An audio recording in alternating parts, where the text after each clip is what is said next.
Hannibal Barca's invasion of the Italian peninsula had already cost many lives, but the Romans did not accept the surrender and continued to recruit new soldiers to defend Rome. Hannibal was forced to follow a route in eastern Italy to avoid rough terrain and stay away from the Roman legions. After months of stalemate, the fateful Battle of Cannae took place on August 2nd, 216 BC, a battle so brutal and disastrous that it is sometimes dubbed the Battle of Annihilation. To defend her city and defeat all invaders, Rome assembled the largest Roman army ever seen, with over 86,000 men against Hannibal's 56,000. Even at a numerical disadvantage, Hannibal drew up a risky plan where his troops were to surround the Roman legions and attack the enemy army's flanks. The battle began with Hannibal's initiative, using his heavy cavalry to defeat the Roman cavalry without difficulty, unprotecting the flanks and rear of the legions. The Romans continued to advance, believing in their superiority in numbers and their traditional tactics. They did not realize that the Carthaginian troops were slowly forming a half-moon around them. The Romans were caught in a classic pincer formation. They were punished on all sides, with no chance of retreating as Hannibal's cavalry was in the rear. The result was a massacre. About 50,000 Romans were killed, 20,000 captured as prisoners. The Carthaginian army lost approximately 6,000 warriors, a low price for the huge victory against Rome. The Battle of Cannae was the greatest defeat in the history of the Roman Empire. Today, it is still studied by soldiers from all over the world.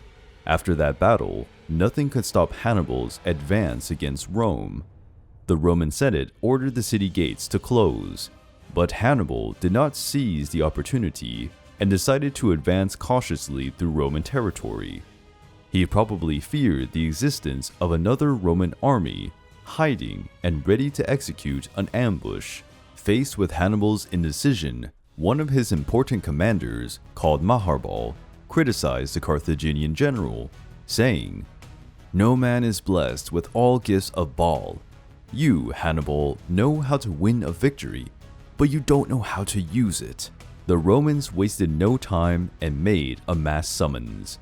They quickly created armies and whenever possible attacked Hannibal's camps, avoiding direct confrontation with the Carthaginian army. To make matters worse, Hannibal began to lose the support of the Carthaginian government, for many years had passed since Hannibal left for war. Hannibal constantly sent emissaries to Carthage asking for new reinforcements and supplies.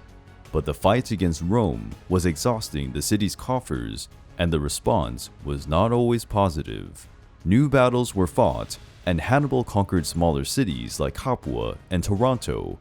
But with each passing day, his military campaign was becoming unsustainable in the face of the incredible Roman ability to reorganize itself after each defeat. After almost 15 years of fighting Rome, Hannibal was called back to Carthage and withdrew from Italy in 203 BC. There are different reasons why the Carthaginian government demanded Hannibal's return. One is that the Carthaginian Senate feared that if Hannibal conquered Rome, he would advance against Carthage and begin a new empire. But the most likely reason was that Carthage needed Hannibal and his combat experience to be defended, as the Roman general Scipio Africanus had landed in Africa and was attacking and plundering the cities near Carthage. Hannibal already knew the fame of Scipio Africanus.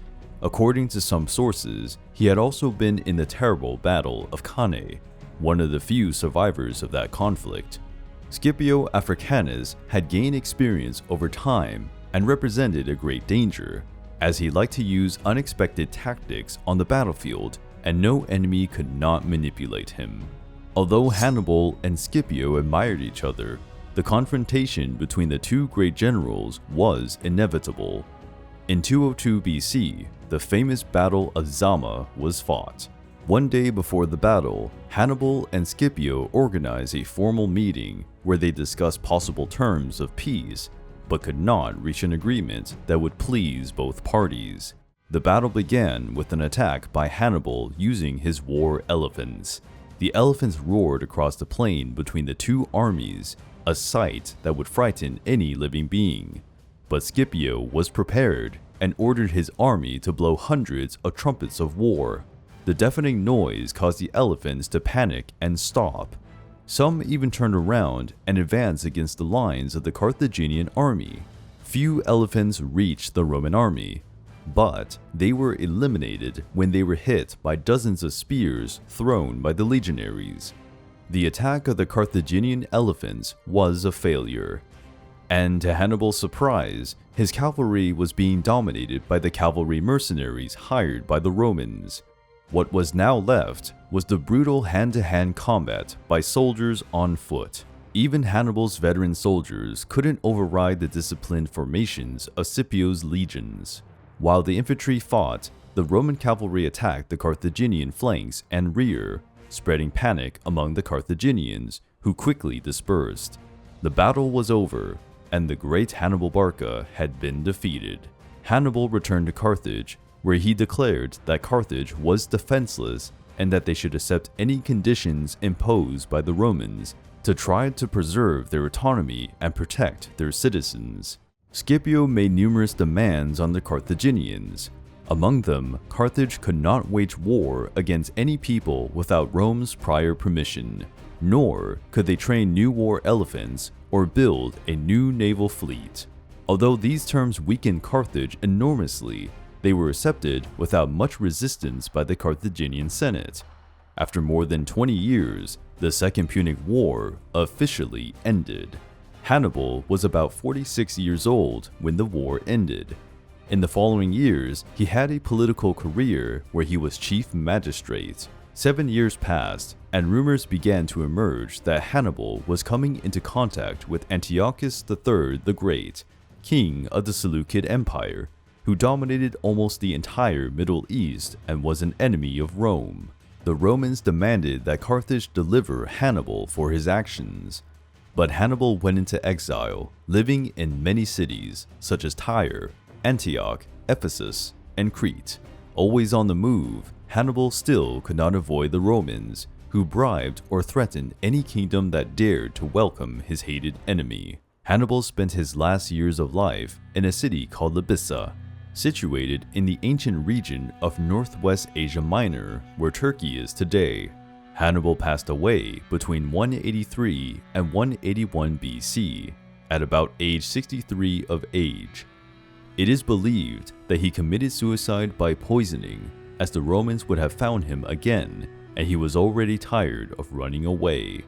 Before he died, Hannibal would have left a letter where it said, "Let us relieve the Romans from the anxiety they have so long experienced, since they think it tries their patience too much to wait for an old man's death." The impact that Hannibal had on Roman culture would continue to be felt for many centuries. This figure caused so much terror that it gave rise to the phrase, "Hannibal is at the gates." This phrase is still used to express the anticipation of a calamity. The Romans felt a reluctant admiration for Hannibal, even building some statues of the Carthaginian general. The Second Punic War also showed the Romans that they would have to improve their war tactics. Using innovative military strategies could accelerate the process of conquering new territories.